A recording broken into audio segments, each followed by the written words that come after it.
it wasn't like funny. It was sad. It was sad that I wasn't good at it, and I was going and making it really bad. And then I remember looking back at them, and they were like looking around the room, and I was like, "Don't make this worse. Do not make this worse. Please look at me and laugh at me because I'm bad." And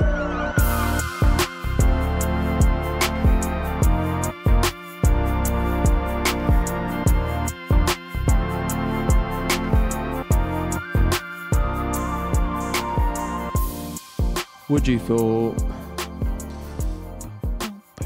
30 grand, would you not play a single game next year for all of 2021? 30 grand? Mm-hmm. For doing straight up nothing. You can do anything else, you just can't play a game. I'll let you play mobile games. No, no. Might as well not play. Yeah. The choices are terrible, but that mobile games, you know, you can play Among Us, you know, that hit game that's just probably for 30 up. grand. Yeah, I just really get into mobile gaming. Yeah, 30 because there's quite some decent. There's some pretty like in-depth games on mobile. Mm-hmm. It's probably a world that I haven't really looked at too much as well because I've been on the computer so much, on the PC. How much do you think that would actually affect your life though? Not playing games. It would affect, maybe a strong word. It would change my life hugely. Yeah. Because it's what I probably spend the majority of my free time doing. If I'm not editing, I'm pretty much you're gaming. Play gaming. You're a Game Boy. I'm a Game Boy. You're a bad boy _ gamer, aren't you? Gamer _ bad boy. Gamer _ bad boy. Please get it right. But for 30 grand, I think I could go a year and just graft, like you invest that 30, you know, into some, I don't know what, or just get a flat or something. Or you get a lump sum. No, you get 15 at the start, 15 at the end. No. That's not too hard. Okay, hold on. I'll change it. You can still play Guitar Hero. That's the only game you get. Yeah, 100%. Really? Because I just got really good at that. Really good. Guitar Hero has so much replayability. You could have given me a way worse one. Did you ever play? What was the other one? Rock Band. Yeah. Did you get the drum? Because you're a drummer. So I did. So the not Rock Band, but had Guitar Hero World Tour, which is after Rock Band came out. Guitar Hero then doubled back, then copied Rock Band and brought out their drums. Oh yeah. And my friend had it. My friend that lived around the corner, and I remember playing it at his, and I was like, oh, this is kind of fun. Yeah. And then I brought it around to he lent it to me. I had one that he was that guy that like just didn't care. Right. But like it was like, oh man, can I borrow this? Yeah, fucking take it. Sure, whatever. Kind of nice in that way, you know. And I had it, and I there was one summer I remember I just didn't leave him alone. I loved it, and I got up to like expert on the drums in a lot of songs. Wow. And that is what I knew. I liked the drums before then, but that is what got me into actually practicing the drums. Honestly, I should, you know. So Guitar Hero actually, like many others, actually inspired me to learn an instrument.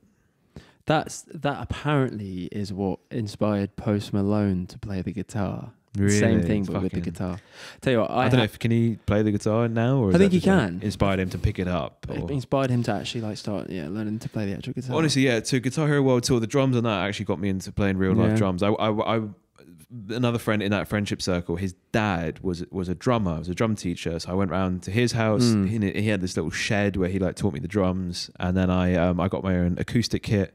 My family realised that so loud in a London like semi-detached. Neighbours must have hated. Couldn't have it. I remember there was one time it was fine for like ages, right? No, nothing, didn't hear nothing, and then one day I think I might have had a few guys around where we were jamming. Yeah. And it was in my front room, so like where there's on the street there's glass windows. No. Right on the glass, fucking terrifying. Hear it over the music and it's my next door neighbour, who's by the way is off the rails as it is, you know, basically shouting at me about playing the drums. And then ever since then it's just like I didn't feel like comfortable playing them ever again, even quietly, because it's just like fucking that feeling. You never know exactly. Fucking knocking at your door whenever you sold the acoustic, but now I have I bought a secondhand Roland electric kit off a friend that I work with, and that is great. But even still, you'd think that just must solve all your problems. They're still quite noisy. Like my people in my house can hear like me drumming on it like through the floorboards and stuff. So the fucking neighbour, that is confidence shattering. Oh no, they're off the but confidence still, yeah. like in terms of just as a young guy, you would have I would be the same. I wouldn't want to touch the drum kit again just in case. But also it says a lot about that neighbour, because it's just like, hey, I don't know, if that was me, I would have been like, hey, like I can see that you guys are fucking having fun and like really being creative, but it's just a little bit, I can really hear it on my side of the house. Do you mind just maybe not playing it like basically in these hours or something? Do you know what I mean? But no, turn it down. It's like, oh fuck, man. God, so annoying. You know, on the Guitar Hero topic, it's one of the only games that I've truly felt embarrassed, like had a really embarrassing feeling whilst playing it. So I play the guitar to an all right ability, right? I play the bass and then I started playing guitar. I learned the guitar from my brother, so I kind of know how to play the actual guitar. So when it came to Guitar Hero, I was like, I'd probably understand it. Ego shattering. So one time I go over to my mate's house. It's me and my mate, and then who was I with? There were three of us. Another guy and another girl. A girl mate and a guy mate, right? And we go to this guy's house who's like renowned for being incredible at Guitar Hero, right? Incredible. And such a cool thing at the time. It was sick. It was sick. Looking back at it, it's a dork, but it was it was cool. Anyway, he started playing. There's definitely those guys that like play Guitar Hero and think that they're fucking hot guitarists. They think they're Hendrix and John Mayer. Anyway, we're playing in his front room, right? And he's shredding the ultimate, like, the peak song on Expert. Through the Fire and the Flames, Dragon Force.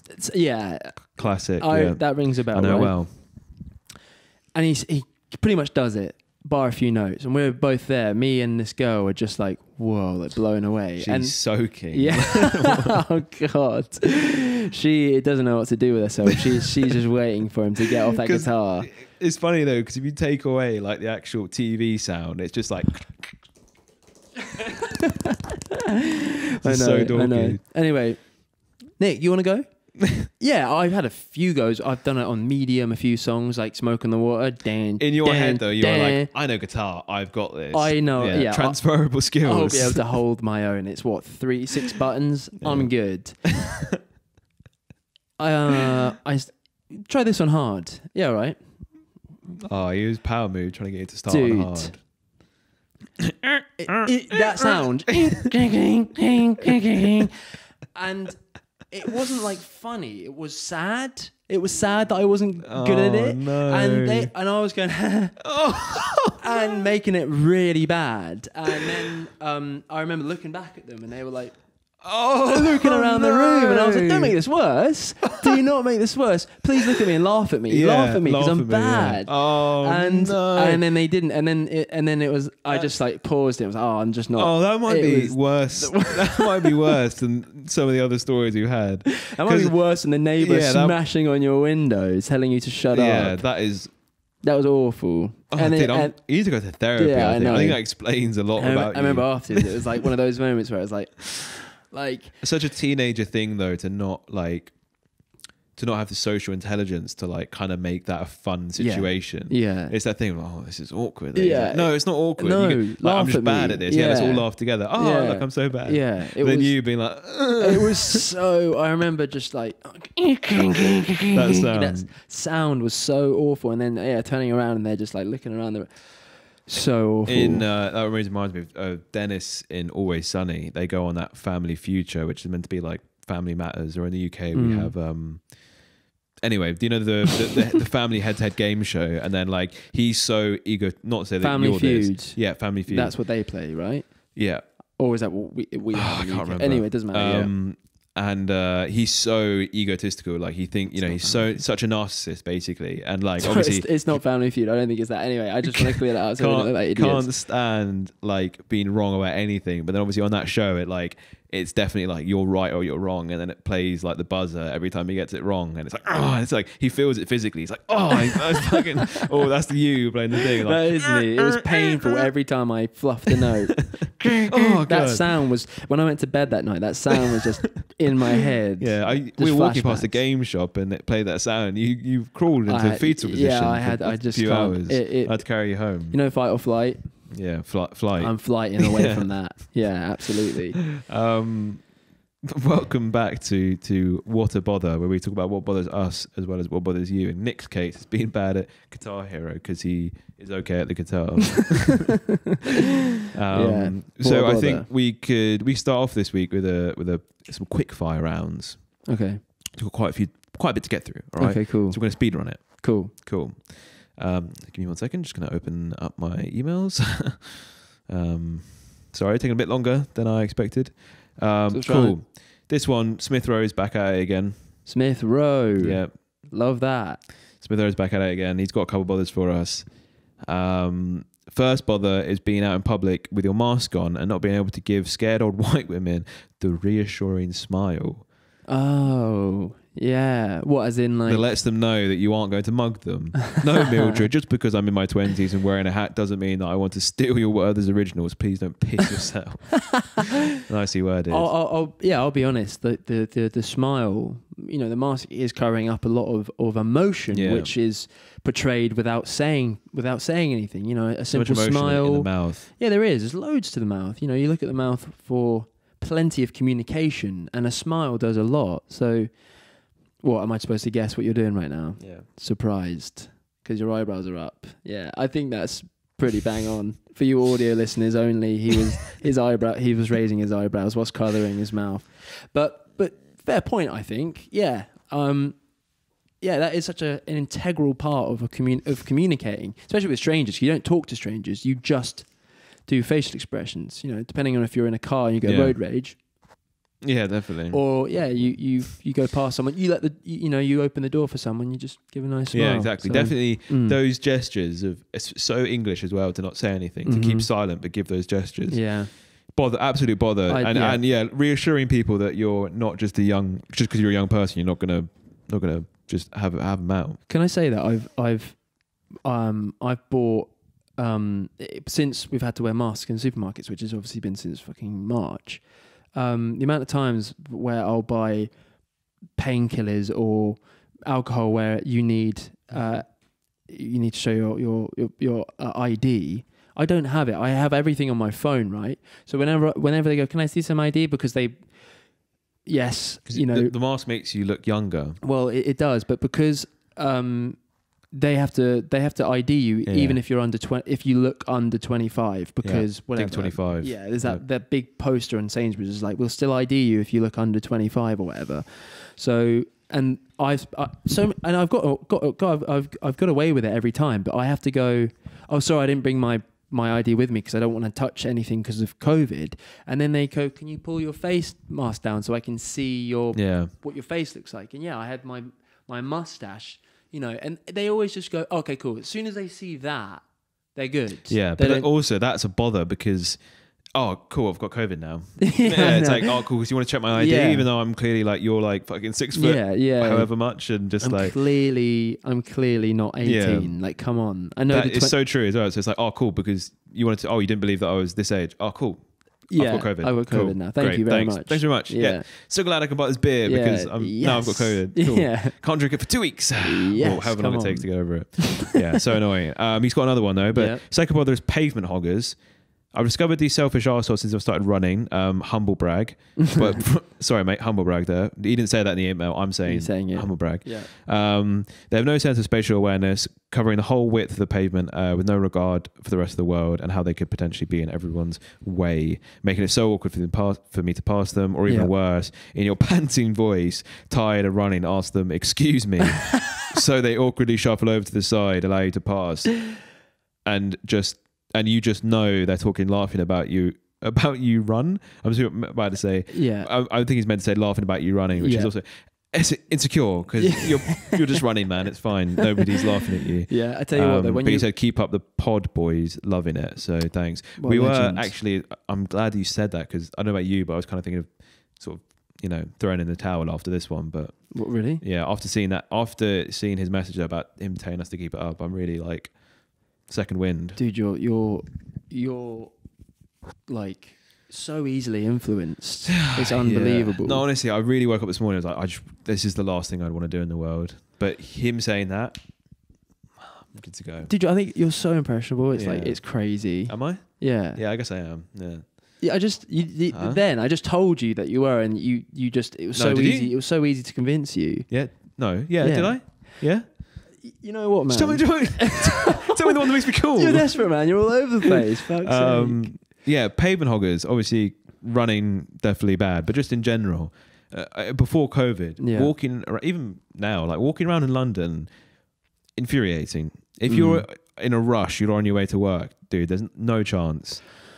I actually have the same issue as Smith Rowe. So, like I said last week, downloaded the Strava app. So I'm always, keeping on top of my kilometers per week, making sure that I get that, hopefully try and get that 20K in a week, separated by 4 runs. So what's that? 5K of, you know what I'm saying? Like, Strava guys, go download it. We are sponsored by them.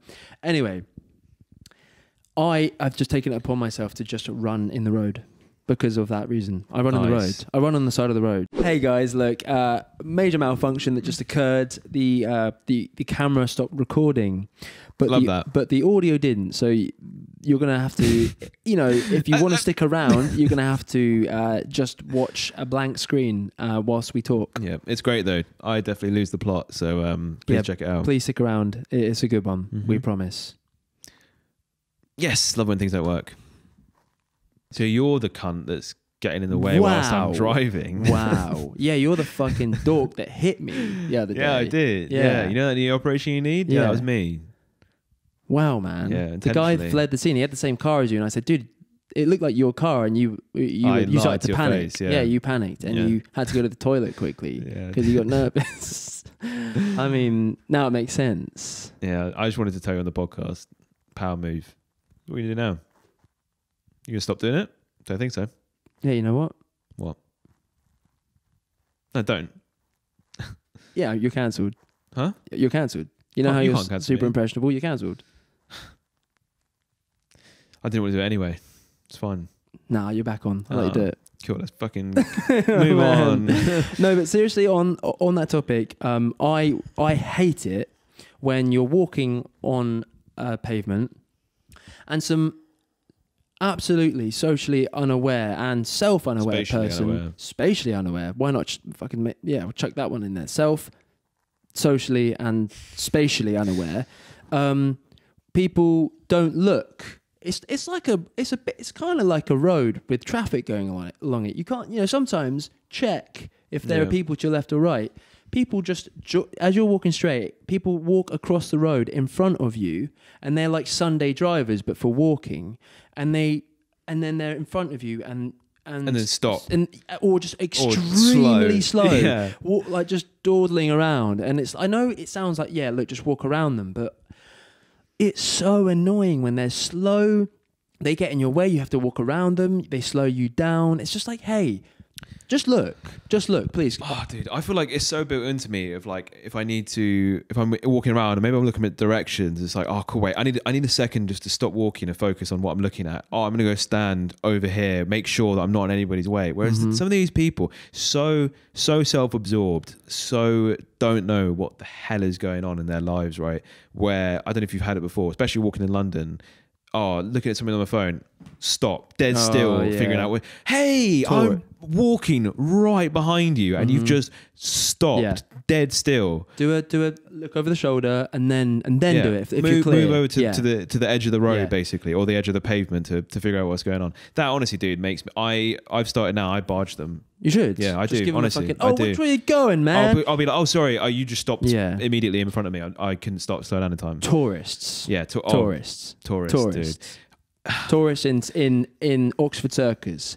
Tourists is like, I get it, please. like so confused. Also, just like they're on holiday, like that's their world to them right now. You're the anomaly in like, do you know what I mean? Whereas it's the people that even they're meant to be Londoners, quote unquote. I say that quote unquote because if you're a true Londoner, you know what the hell is going on. Yeah. But yeah, like the ones that are just on their phone. Also, just people walking on their phone. And I remember sometimes like I would walk dead straight, right? And there'll be people walking to me on their phone. I won't move. I won't move. Good. And then they'll get to the point. And then I'll be like, oh yeah, what's up? What's up now, huh? Pay attention when you're walking. Yeah, a great technique for that, especially Oxford Circus, peak hours before COVID. Walk with your head down. What you have to do, honestly, a bit of advice, bit of unsolicited advice. Head down, no eye contact, and just drive forwards, right? They get out of your way. They get out of your way. I swear to God, head down, move forwards, don't look up. They move out your way. Confidence. Yeah, seriously, that's it. They kind of give off this like psycho vibe that I don't want to fuck with that guy. He's just way too confident. Yeah, but that's fine. I get where I need to go. Yeah, I will say also on that topic, the thing where they cross the road and they walk in front of you and they're dawdling. Yeah, the really awkward thing is, say if there's no one around and it's just silent, I'm overtaking you because I'm much faster than you. Mm-hmm. But there's like an awkward like 4 seconds where I'm doing the overtake and it's silent and they go, oh, he's walking way quicker than me, and it's like they speed up. They speed up a bit, and then also it's just like it's kind of a bit like, dude, you're. It's like they feel a bit lame that they're walking so slowly. I can feel it. And it's just awkward. Dude, it's awkward. Just see that I'm coming and let me overtake you first. Let me do the undertake and then you can and then you can go. Like just do that. It's like the ones, especially like something you have to worry about as a guy. It's like if you're walking past like maybe like slightly older lady or even just girls in general or young kids or anything, right? It's like you're walking, your pace is maybe like a quarter of a step faster than them. Yeah. So as you said, there's a whole maybe like 30-second period where you're almost walking side by side, and it's so awkward then because like, well, I'm walking slightly faster than you, but also I don't want to like basically skip at this point or like do like a half jog to overtake you because that's just dorky as hell. So that is just like, oh, how do you deal with that? It's just I have to say, speed roll. Also, with the sort of older generation, I always feel really guilty. I don't mind it when it's like older gentlemen. I just feel really guilty when one of them has a walking stick and is going 0.5 miles an hour, and I'm just there, like walking by, like doing a fucking Spider-Man 3, Tobey Maguire. Yeah, just feeling it. And then I always feel like when I walk past, they go, If only.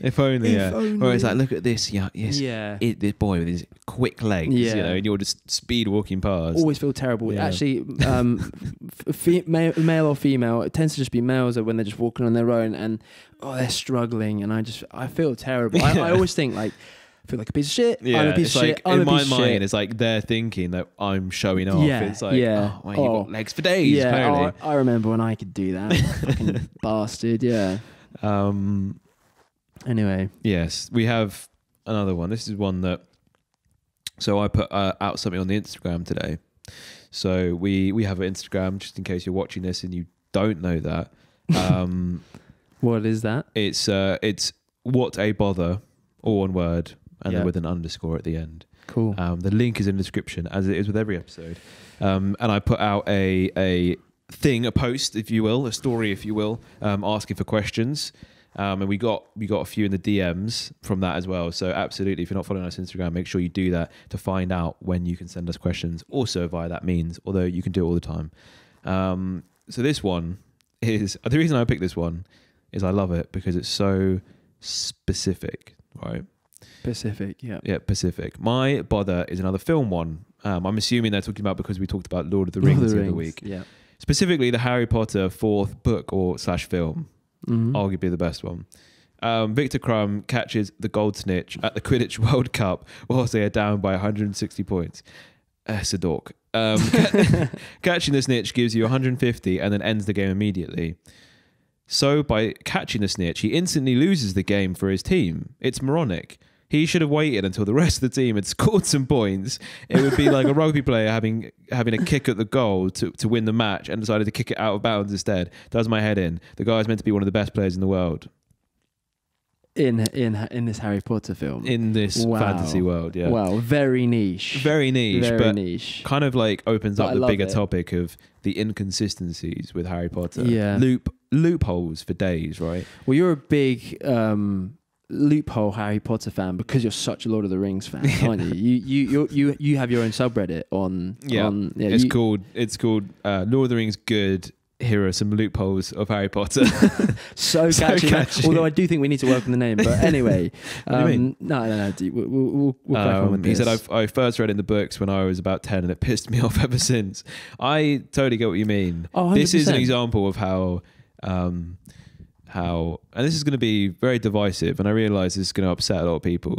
This is how J.K. Rowling got very, very lucky, right? Had some creativity, don't get me wrong, some creativity going on there. But got very, very lucky with an idea that also it was rumoured that she stole off her friend, right? So it's not even her idea, Harry Potter. Man. Stole off her friend, right? And added to it. These are bold accusations. Dude, I would admit there is some degree of like creativity where it's like, I like the idea of Hogwarts, like a wizarding school. That's really cool. Mm-hmm. But in terms of the actual story, terrible. I'm sorry, Harry Potter is bad in terms of writing. Okay. Creativity wise, yeah, cool. It's fun to like shoot, laser beams from your wand and stuff and go to a school. When I was younger, I wanted to go to Hogwarts. That was awesome. But writing wise, bad fantasy. Right. And this is just one of the many reasons why, right? There's just so many loopholes. The thing that makes, I'm going to go into detail here because I'm a big fantasy boy, right? This is my time, right?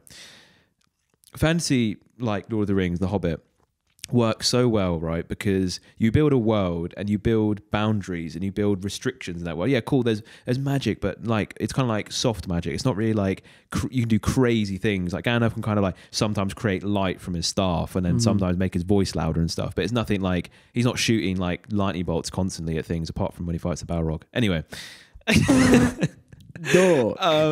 Anyway, yeah. So you basically, to create a good fantasy world, it's like you need to have some basic concepts that make it fantastical, but then also have some boundaries within that world, some restrictions, because that's what gives anything any kind of meaning or gravity. So I'm just really practicing that all over the place. Oh man, ADHD man. Okay, anyway. So insecure. Gravity. Fuck, I'm all over the place.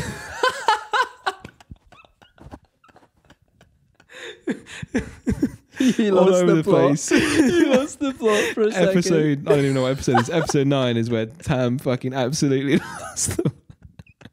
What is going on? Just a John Mayer song comes in your head during a Harry Potter talk. Oh man. It hit me at the end when I finished singing Gravity, where I was like, what the fuck are you talking about? Anyway. Way too much coffee. Sorry, go on. Anyway, I do stand by it. Yeah. Create boundaries, create restrictions. It's what gives the character actions has weight, and that's what makes the characters interesting. Harry Potter doesn't have that. It's like, oh, cool, this is the obstacle that we're dealing with. It's a locked door. Oh, fucking Hermione. Well, I was reading this book, last year, and this is the unlocked door spell, and it's like, so you just have something for everything. It's like Doctor Who, same thing. It's like there's always a fix that you magically have no matter what, right? Yeah. Whereas like in good fantasies, like Lord of the Rings, it's like, oh, cool, we need to do this, but we can only do that by doing this, and this is why. And then it's like, okay, cool, let's go and get that thing to do this. And it's just, I don't know. I hear what you're saying. Do you see what I'm saying? So in that, you're saying that's why something like that was so easily sort of like, that something like that happened because the writing is just not that great. Yeah, because she would rather like drive the story that she wants to happen, and I don't think she cares so much about the rules of the universe of that universe, basically, and will overlook that thing. And for some people, casual watchers, that's great, don't get me wrong, but it's just like for people like me that are really into fantasy and stuff, it's kind of like, oh well, everything means nothing kind of thing. Nothing means anything. So it's just like, I'm not invested, basically. I think you make a good point about how, as kids, it's the coolest thing ever because I think the marketing for Harry Potter was done so well because commercially, like wands and wizards and like the Harry Potter apparel, that stuff was cool. Yeah, I totally agree. That's very creative stuff. Yeah. Really awesome, yeah. But that's different from the actual. And also, it is made for kids, isn't it? It's supposed to be easy to digest and actually understand. I guess. Not too easy, but I guess it is made for kids. Yeah, but adults do seem to love it as well. Maybe I'm the arsehole for being the adult that's like trying to pick holes in the kids' film. No, because parents wanted to watch it with them. Yeah. Like it's definitely for both. But I think maybe that's why she had to bear in mind that children have to understand this. I don't know. Yeah, but then even then, he's saying he was 10 years old and he understood that his actions in that Quidditch match didn't make sense. So so annoying, an annoying scene. Should we see if we can find it? We should see. I don't know. Yeah, it maybe in the edit we can chuck it over the top, just so people are aware of that scene. I'm vaguely familiar with it. I think I understand the part he's talking about. Go on, spin some facts for us whilst I look this up. Spin some facts for you guys. You know, when you're put on the spotlight, suddenly you just can't think of anything. They call it the red light syndrome. I have that right now because have you found something? Yeah. Oh, thank God. Sorry. So I don't know if this is it, dude. But I've just come across this. Have you seen this before? What? It's advert. So annoying. It's because I'm on hour one. Dude. Quidditch championships. Dude, this. The golden snitch in real life Quidditch. What, actually like playing it in real life? Oh, they have sticks in their legs. Oh my. No, dude, they're riding sticks between their legs as if they're riding broomsticks. So this is real life Quidditch. As in... Oh my God. Oh, no. Dorks. Oh my God. Dude, this is it. Right? We're going to be the arseholes for being like, oh, they're just having fun. You guys should leave them alone. But dude, play anything else. This is not, dude, honestly, that... Oh my God, look at them. Look at them. They've got little tails on. They don't know what's going on. There's no... So chaotic. So sorry for the audio listeners. We're watching... we've just stumbled upon a real life Quidditch, where not in Harry Potter. We're talking about guys down the park are just playing it but in a real league, in a real Quidditch league, yeah. University league. Wow. Oh, dude. Percentage. Here we go. Hey, percentage wise, I've got a question. Out of everyone on the pitch, percentage wise, which one of them? How many of them do you think have kissed the opposite sex? I hate being like that. 0.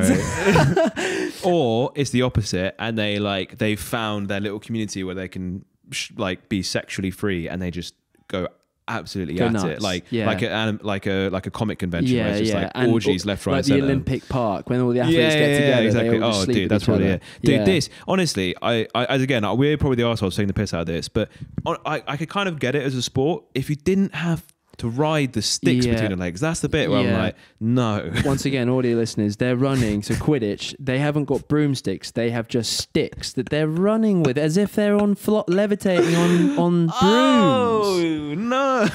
Sador, get rid. Get a grip. This is what we're talking about. We need a world war again to sort this shit out.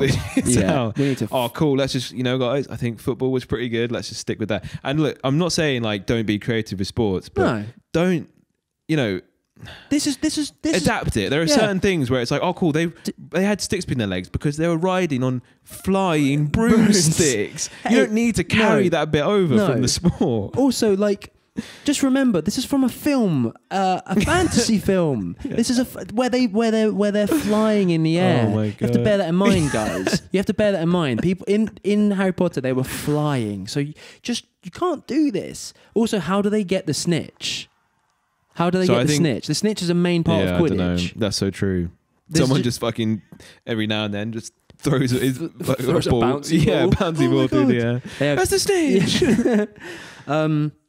Anyway, with the hoops and stuff, and it's kind of like handball. That stuff, totally. That makes sense. Oh, cool. Let's have 4 balls on the go. We'll have what are they called, defenders or beaters or something, whatever they call them. Yeah.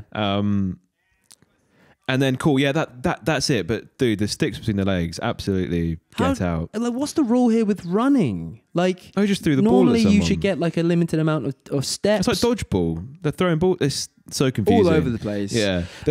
Imagine trying to have teamwork in this when there's 4 balls on the go. Oh my God.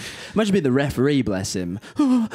Having to... It's especially, just generally all over the world, football is the biggest money generating sport, if not industry in the world, right? Mm-hmm. And that's just 1 ball, and they figured it out, and that's kept people entertained for forever. And this is 4 balls.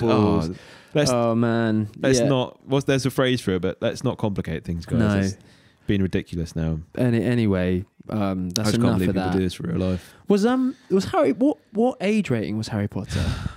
I think it varied depending on the film. Because I think the early ones were quite PC. I liked them. I think like 4 was the Goblet of Fire, which is where the main Quidditch won, and that was pretty good, I thought. Was that a 12A? Yeah, because I remember, spoilers by the way, if you haven't watched the 2005 film Harry Potter. I think we're good, man. Yeah. I remember when Cedric Diggory Cedric Digby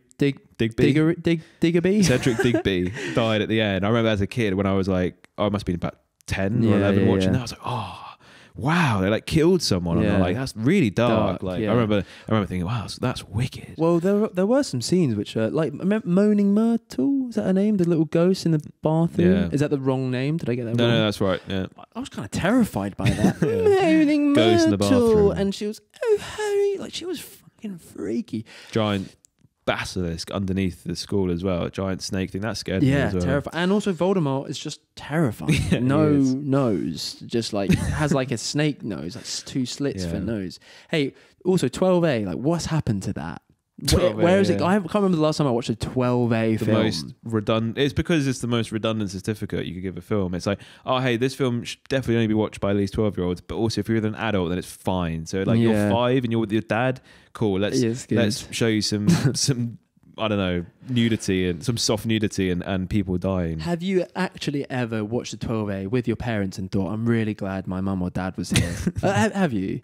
I don't think so. No. I do, right? Because I always thought like, oh, it's lame. What's my mum gonna do here? Like, how's my dad gonna help me out if I'm terrified? But one time, right? What film am I talking about? How old are you? Must have been like 12 or under, 11. Let's say 11. Is it Harry Potter? No. No. I'm gonna tell you because it's gonna take forever. Jurassic Park.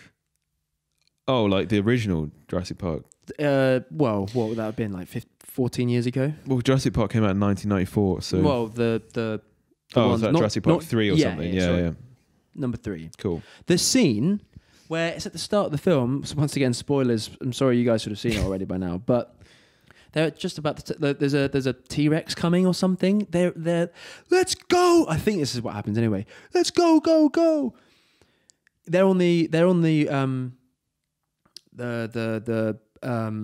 runway. They're on the runway. They're packing the tiny little plane that they have to abort this tiny little island where all these dinosaurs are let loose. Okay, awesome. The plane's going. All right, thank God. Like.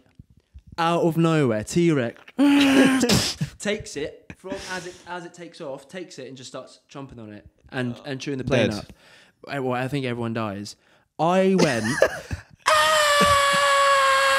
screamed out loud and burst into tears. Oh, yeah, and I like jumped in my, I like put my head in my mum's lap and cried and sobbed.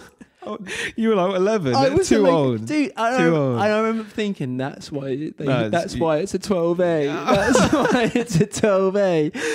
So aware of like of BBFC certificates at that age. Yeah. That's why that's a 12A. That's the advert. Yeah. That's why it's a 12A. Yeah, you cut to wipe the tears from your eyes. That's why that's a 12A. But I screamed. I remember thinking that dork. I will take that. I was a dork, and I just remember at that time as well. I was terrified of not terrified of dinosaurs. I was always really scared of the idea of like a T-Rex coming after me. I think I actually had dreams of it. Makes sense. You were probably terrified of flying as well. Yeah, it's like each time your British Airways flight took off, you're like checking the window. It's like, where is it? Yeah. Every time it's waiting for Nick Mount. Imagine if there was a T-Rex, it's waiting for you to go to fucking Mallorca. It's just like, I'm gonna get him this time. Yeah, well, yeah. I actually screamed. Like I was one of those. I've ever like.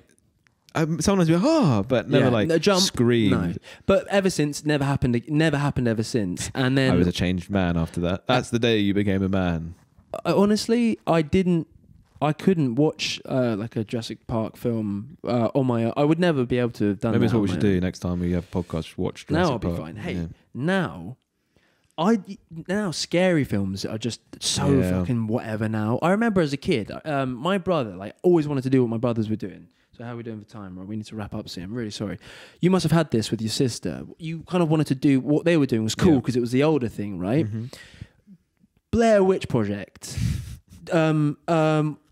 Jeepers Creepers, way too young for it. Terrified me, and like real trouble sleeping at night because I was subjected to something. Like my brother Charlie is 6 years older than me. 6 years when you're 8 is a big difference. Yeah, he's an adult. Honestly, wrong decision. But yeah, that's what you get when you. My mum, bless her, must have just thought, oh, the boys are looking after Nick, and they're not doing anything. So, literally, did they know you're just watching the Blair Witch Project, and just terrifying.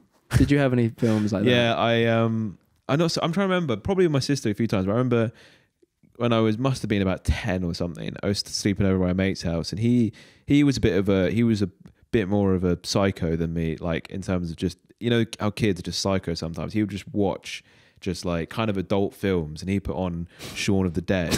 Right? Okay, yeah. As an adult, obviously a funny film, great, but when you're 10 years old and also you're not really being exposed to that type of comedy or humor yet, like dark comedy, terrifying. The way they do the zombies in that film is genuinely like creepy. And I remember being as a kid, I was like, nightmares for weeks afterwards of the zombies in that film, and they're like flinging up all the guts of everyone. I hated it. Do you kind of miss that? Like, we're so desensitized now to as just with age, you just don't find anything scary now, or are you so happy about that? Well, no, I don't think it's so much age as well.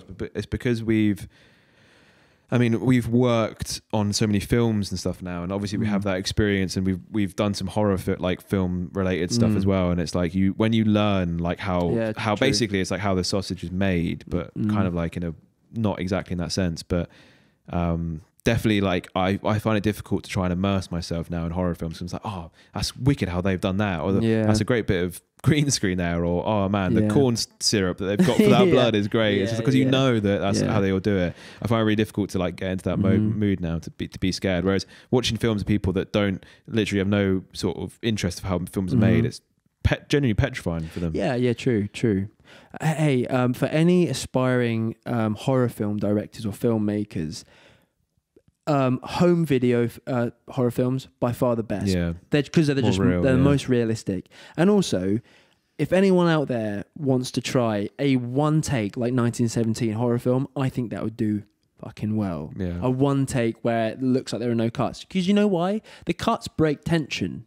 Right, if we're getting really nerdy about it. I guess it depends on in what sense, because a lot of times the cuts can add to the tension, or like. Well, they can, but often, like if there's like an A then a B story, right? Yeah. And then A's building up, and then cool, we're relieved because now we're with this guy who's driving to the scene, and then it goes back. It's whereas one shot's relentless, just constant. It's like fucking you can't escape. I want someone to do that. That'd be sick. You know, it'd be great. Like first hour of a zombie apocalypse outbreak, one shot the whole time, trying to get out and survive. That would be awesome, man. Wait, cut this out. That's a great idea. Let's make that. Yeah. Don't leave it in. We'll start writing tomorrow. Yeah. Yeah. Cool. Should we see if Danny Boyle? You know, he's always on the 28 days. Such a Danny Boyle film to make. Yeah. Right. Let's wrap it up there. Yeah. Remember, guys, please email in. Instagram's also in the description. DM us there if you need to. Follow us, like, comment, subscribe. Engagement really helps us out if you want to see more. If you don't, I get it. I kind of broke this episode, and that's also fine. Yes, baby. Love that. Anyway. Cool. Peace, guys. See you later, guys. Thanks for listening. Stay safe. Look after each other. And look after me as well. Yeah, not you. Hey guys, so that was the second half of the audio version of the podcast. It's probably a great plug to put in that we're on Spotify and Apple iTunes and whatnot. So if you did want to just listen to the, if you quite enjoyed that experience of just into the audio, we're on there. Go in and listen/download. So, but yeah, thanks again for tuning in this week. Again, wabpod at gmail.com, wabpod at gmail.com is where to send in your bothers and questions. You can do it via Instagram as well and YouTube comments. I've been Nick. And I've been Tam. Thanks very much for tuning in, guys. Peace.